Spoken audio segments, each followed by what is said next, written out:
Сега дозволете ми да изложам неколку мои согледувања за нешта кои на одреден начин мене ме потикнаа да учествувам на оваа трибина. Прво, сосема е нормално во плуралистичките организирани општества луѓето да имаат различни политички ставови, јавно да ги изложуваат своите ставови и согласно со нив да преземаат активности во различни сфери од општественото живење. Но основната предпоставка за опстојувањето и развивањето на демократијата во која било земја е тоа да се прави со мерка, со достоинство и со почитување на другите кои не ги споделуваат вашите ставови. За жал, и по многу години, базичните демократски вредности никако не може да дојдат до израз, напротив, со тоа што го прават многумина, му се ставаат на нашето општество нови и нови пранги, кои не само што не му дозволуваат малку да се поткрене, туку уште повеќе го призајмуваат и создаваат кај луѓето чувство на безизлезност. За ова може да се наведат безброј примери, но оваа пригода би сакал да излојам само еден. А тоа е начинот на кој беше дочекано едно јавно обраќање во вид на отворено писмо до политичките елити, кој беше подпишано од повеќемина, со кое се искажа висок степен на загриженост за тоа како се водат разговорите во врска со името на нашата држава Република Македонија. А при тоа се укаже и на едно можно решение за наметнатиот спор. Жестокоста на реакциите на ова писмо од одредени колумнисти, политички аналитичари, па и членови на академската заедница, кои изминатите години постојано се присутни во медиумите, со компулсивна потреба од надмено профилирање на јавното мислење за се и се што, ги надмина сите граници на пристојното и коректното однесување.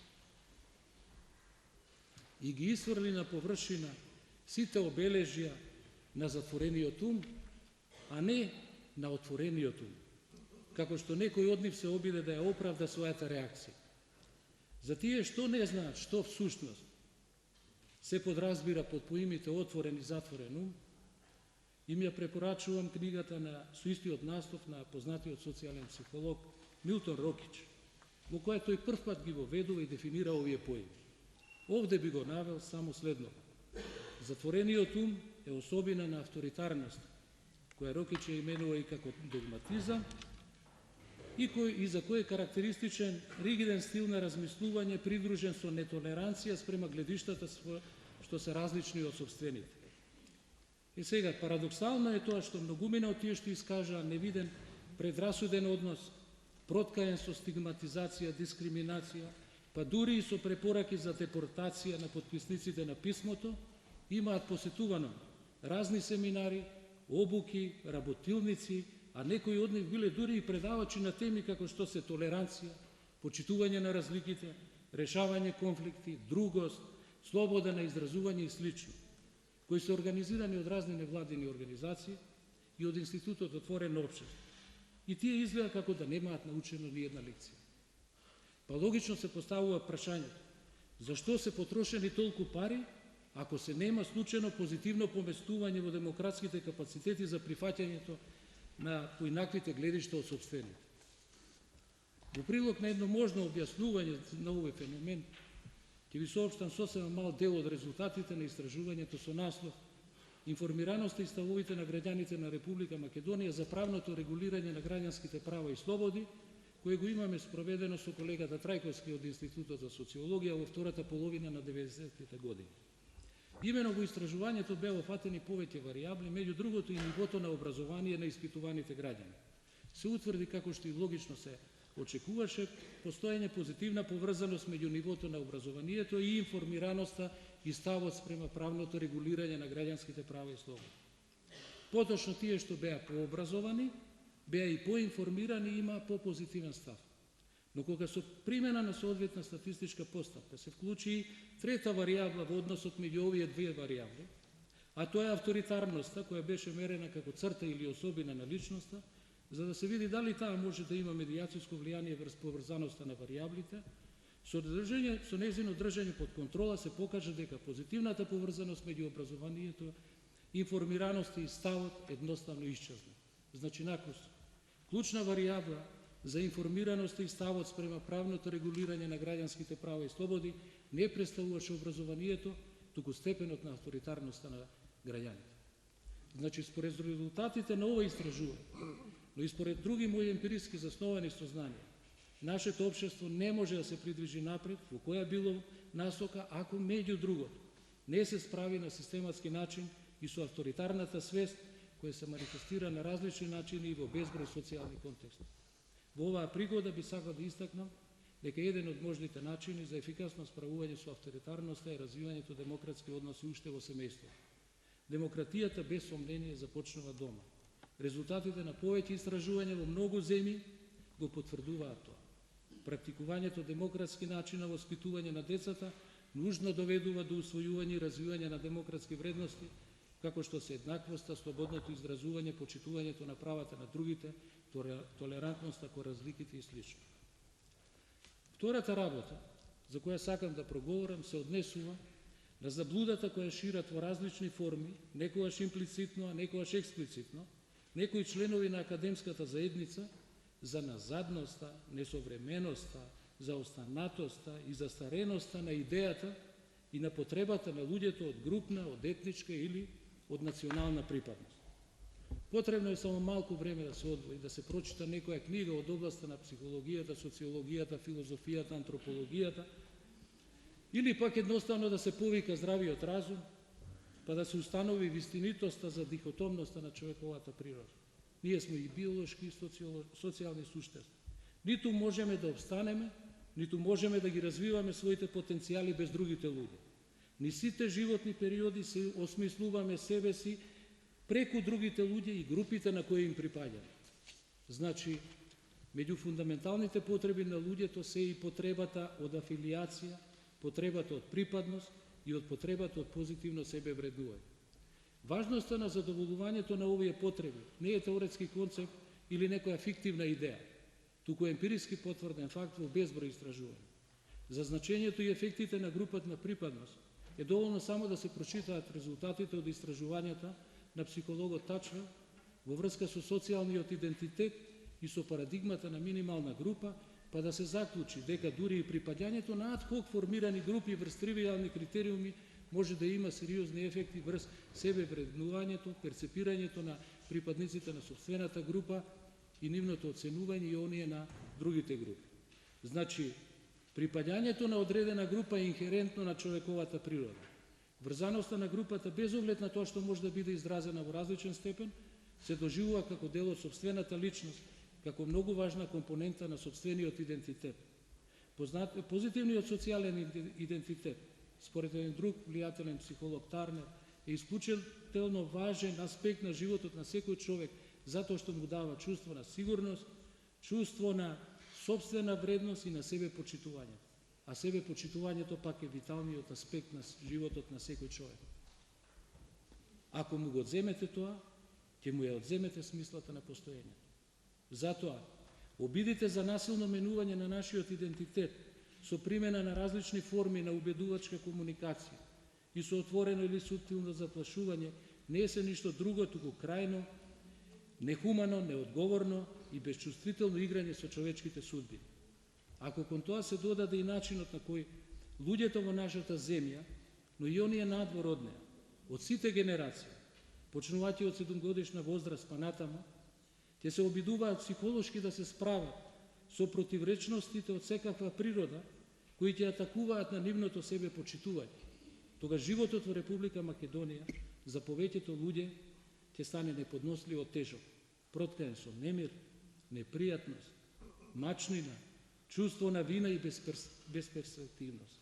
Значи да заклучам, никој нема право, без оглед дали има месијански идеи за тоа што е добро за народот, или пак е догматски убеден во неминовноста на исходите на реалната политика, да се обидува Република Македонија да ја направи Џонстаун, а за некои луѓе дури и во физичка смисла, поради неможноста да пронајдат животна сила за справување со неправдата.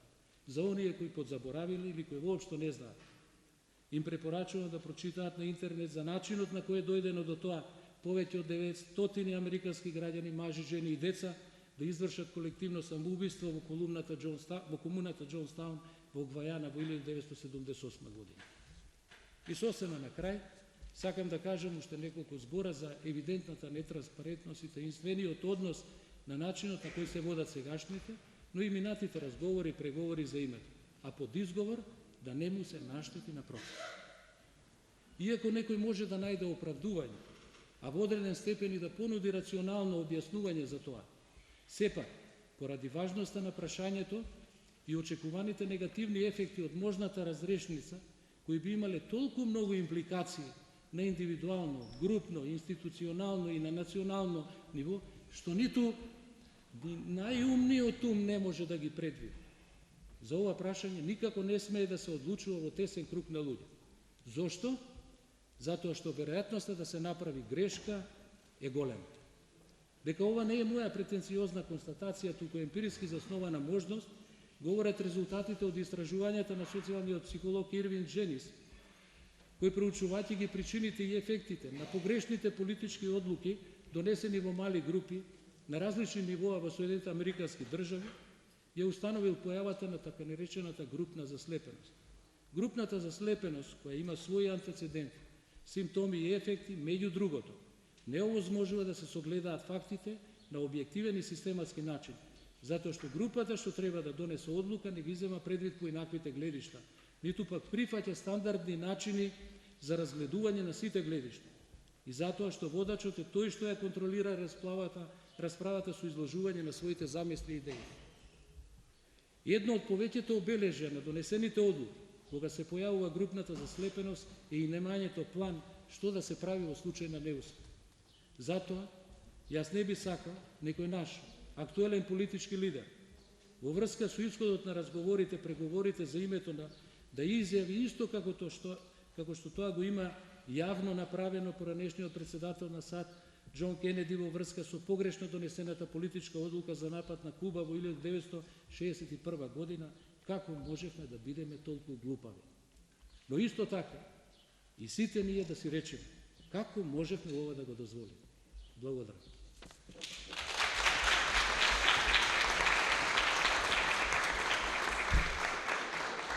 А сега го поканувам академик Витомир Митевски да земе збор. Да. Во духот на последната реченица што ја искажа колегата, како можеше ова да си го дозволиме? Јас сакам да се надоврзам со мојот став, со кој дојдов и решив да земам учество во оваа трибина, со мојот став дека јас не си дозволив да се нападам за името и од тие причини и не сум сакал и не сум прифаќал да учествувам во било какви јавни трибини на ТВ или така натаму, бидејќи начелно имам осекогаш едно такво убедување дека нашата катастрофална грешка беше во самиот старт што прифативме воопшто да разговараме на оваа тема. Има теми кои не може да бидат предмет на дискусија. Теми кои не може да се проблематизираат. Просто речено, не може да проблематизирате дали јас треба да бидам жив или не треба да бидам жив. Дали треба да бидам човек или не треба да бидам човек. Значи има работи кои не се предмет на расправа. За жал, како што рече колегата, а и деканот премалку, ние дозволиме да проблематизираме нешто што не е за проблематизирање, да доведуваме во прашање нешто што не е. И не може да биде предмет на прашање. Од тој аспект, јас овдека и не дојдов да давам некаков предлог или решение во однос на името, апсолутно не мислам на таа тема да зборувам. Од повеќе причини, меѓу другото, не само од ова, туку и затоа што целата ова наша работа, како што почна, така и ќе заврши како една лакрдија, една комедија. Комедија во духот што гледате на телевизија, скоро минатата недела дојдоа туѓинци од надвор, туѓинци од натре да расправаат за нашето име. Тоа е еден вид комедија која ние си ја допуштивме, оти го дозволивме тоа самите. Не сакам да учествувам во таа комедија, не сакам и сега да учествувам, затоа нема да зборувам за нашето име, ама ќе сакам да кажам нешто за контекстот во кој се раѓа еден ваков проблем за имињата на народите и на земите. Се разбира, јас овде неколку минути ништо не можам да кажам, сум пишувал и сум учествувал на меѓународни собори на таа тема, сега само неколку реченици да кажам од тие мои поранешни излагања. Кој е тој контекст? Расправа за името на еден народ или држава не е нешто ново и необично, ако земете вака од еден широк аспект, историски аспект на тоа. Како што спомна деканот пред малку, тука нешто и се поклопуваме затоа што ние си разговараме, па темите ни се блиски и си знаеме за што се зборуваме. Не е воопшто чудно што многу земји имаат не само по едно, по две, по три, по четири, по 10 имења. Генерално во науката се разликуваат ендоними и екзоними во тој поглед. Ендоними се она што ние денеска популарно ни го наметна за внатрешна употреба. Како еден народ или држава се нарекува себе си. А екзоним, тоа е како другите го нарекуваат тој народ однадвор, значи екзоним. Име однадвор, буквално тоа би значило тој термин. Да речеме, спомнато беше Русија или Италија. Кај ни главно екзонимот и ендонимот се едно исто. И за внатре и за надвор Русија, секаде Русија со мала адаптација, да речеме на англискиот Рашија, ама тоа е Русија, само изговорено на според англиските правила на изговарање. Италија е секаде Италија. Значи некаде имаме повеќе или помалку поистоветување на внатрешно и надворешно име. Но во голем дел на земји тоа не е така. Да кажеме Јапонија, ние ја знаеме која Јапонија, Japan во англискиот или не знам како, Жапон во француски, така натаму, ама јапонците не се викат јапонци, тие се викат Нипон за својата земја. Си имат ендоним. Значи, ќе речете, па не е тоа страшно, значи да имаме по две имења.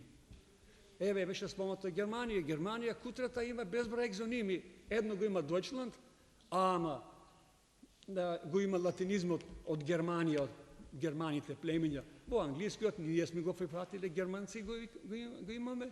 Французите со племето Алеманија, Алмања. Спомна колегата точно и тоа дека италијаните ги викат тедески германците и така натаму и така натаму. Значи гледате едно име за внатрешна употреба, тоа секој што блага иронија го кажувам, мислам на ендоним, и безброј имења кои другите ви ги даваат. И сега ако дојдеме на Балканот, нема исклучоци, состојбата дури и бетер би рекле народски вака. Имаме таков случај со Хрватска, која за внатре си е Хрватска, а за надвор е Кроација. Црнагора си е за внатре Црнагора, ама за надвор го употребува терминот, оној латинизам, превод на латински за Црнагора, Монтенегро, преку италијанскиот јазик, и тоа честопати се преведува на грчки Мавровуни, нашите јужни соседи ги нарекуваат од Византијат, Црна Гора, а турците ги викаат Карадаг, Црн врв. Значи имате домашно име и преводи на тоа име како екзоним. Да се спустиме уште по на југ кај нашиот западен сосед. Нам не е познато дека тие во светот се представуваат како Албанија, државата Албанија и албанци. Меѓутоа самите се викаат Шкиприја и Шиптари. Во македонскиот јазик ние знаеме постариве овдека дека долго време тоа си беше и во секојдневна пракса и во печатот и во науката и во политиката.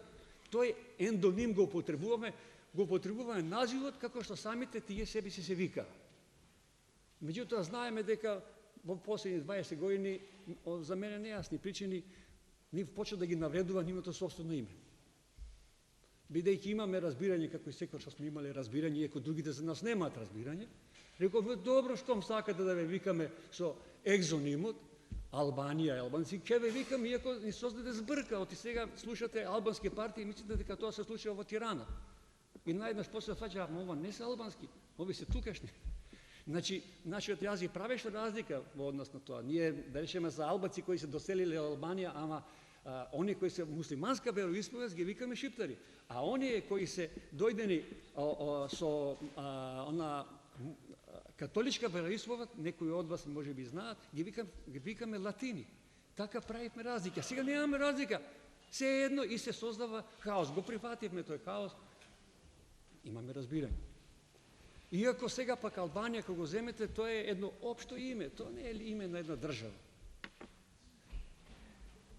Ние, класичарите, знаеме дека албанци имало уште во антика, кои немат врска со овие народи. Еден народ во Рим, едно градче во Рим, Алба Лонга, се викале Албанија или албанци. Зошто? Затоа што тоа е латински збор, албус, значи бел, албум, нешто бел лист хартија, составено бел лист хартија. Се што е бело ви е Албанија.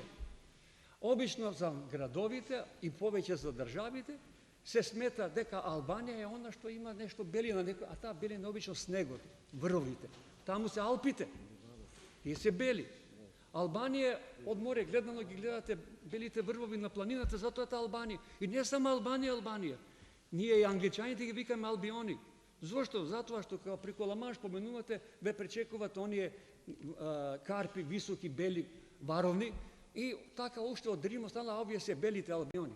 Ние албанци имаме и Кавказ, и таму се Албани, па висока е планината Кавказ, и таму за римјаните тоа било бело.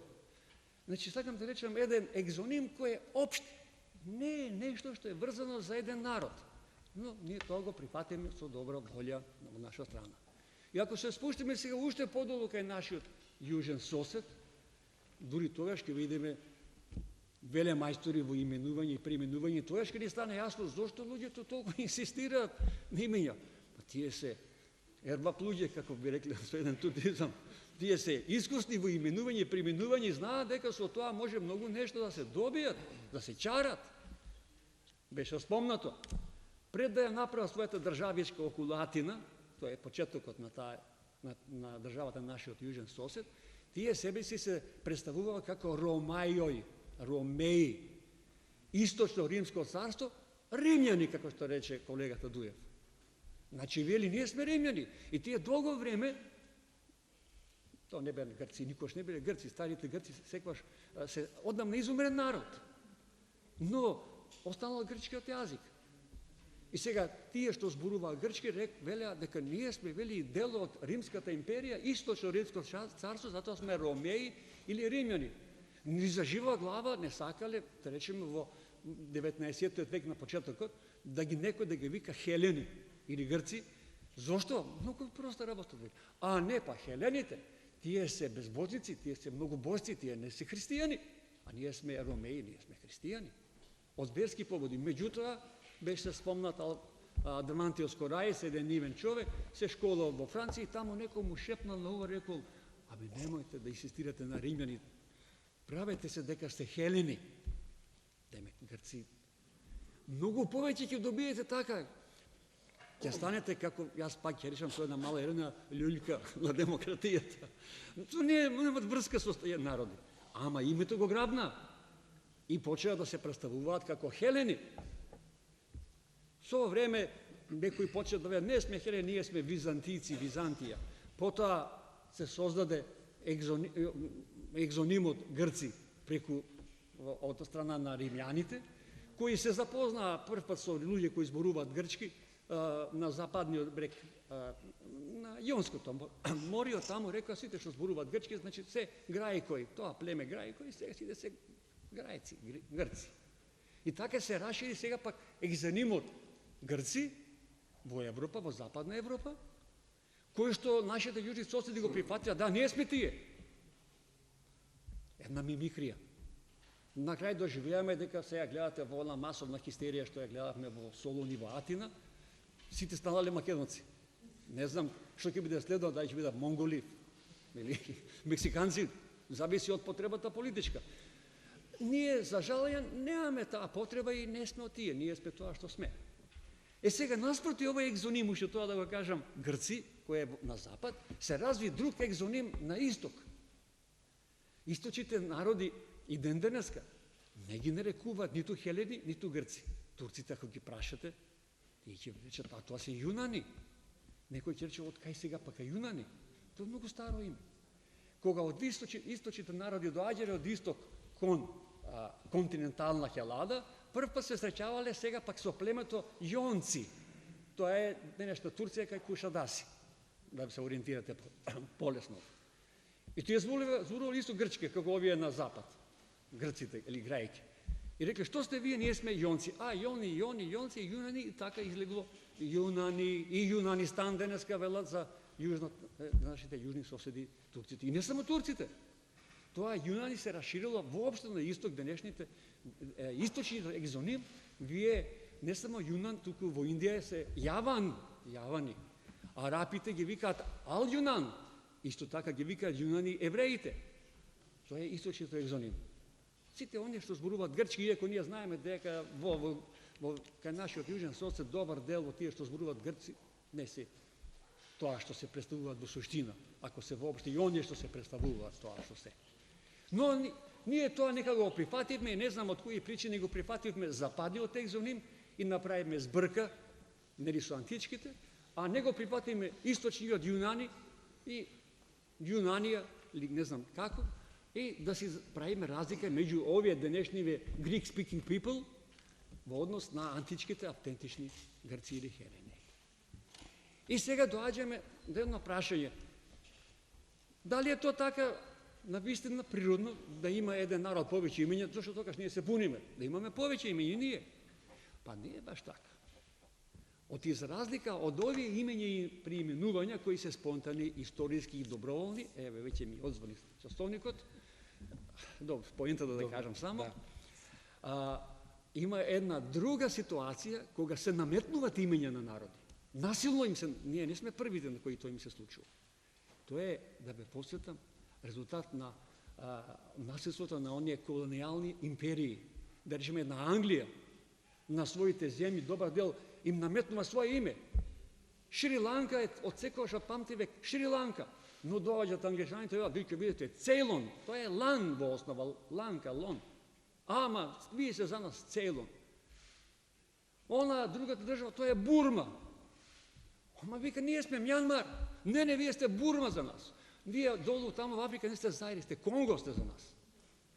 Тоа се одвиваше така додека не стана луѓето таму, па рекоа, ние не сме Бурма, сакаме да бидеме тоа што сме Мјанмар. И тоа си влезе во меѓународна потреба. Во Шри-Ланка исто рекоа, ние не сме Цейлон, ние сме Шри-Ланка. И денеска Шри-Ланка се припати. Стана луѓе да се побуни против насилно преименување на својата земја. Тоа се случи и во Конго, кој се подели, ама имаме еден дел Конго, другите рекоа, ние сме Заир, не сме Конго. Така се вика. Кај сме ние сега тука? Некој ќе рече, па тогаш нас не третираат како колонијална сила. Па не би рекол. Нас не третираат подолу од колонијална сила денеска, јужните соседи. Ние си дозволивме тоа што рече. Се нафативме да дискутираме. Зошто сме подолу од колонија? Затоа што не ни се наметнува сега, гледате, дојде оној таму во јужните соседи минатата недела, сиде му се клања, за да ни каже дека не може да ни биде од нив само екзонимот за надвор, туку и за внатре самите себе си треба да се викаме според тоа како на нив име кеф. Ја простите не знам. Значи, на колониите им остава, добро, викајте си се вика, вие Шри-Ланка дома, ама вака сте целно. А сега нам некој ни дојде и каже, бетер од тоа од колонија. Не, вели, ви внатре ќе се викате како што ние сакаме да ви викаме. Од тие причини да заклучам, не сакам да учествувам никогаш и сега не учествувам и не давам предлози, само има еден предлог, нека ми прости колегата Михајло, предлог за решавање. Гледаме како минува времето. Забележувате за овие скоро 30 години. Апетитите на нашиот јужен сосед само се зголемуваат. Кој е решението? Да се прекине. Нема друг решение. Како продолжуваме? Се повеќе тонеме. Кој знае како ќе завршиме, дали уште следите 3000 години ќе преговараме. Нема друг излез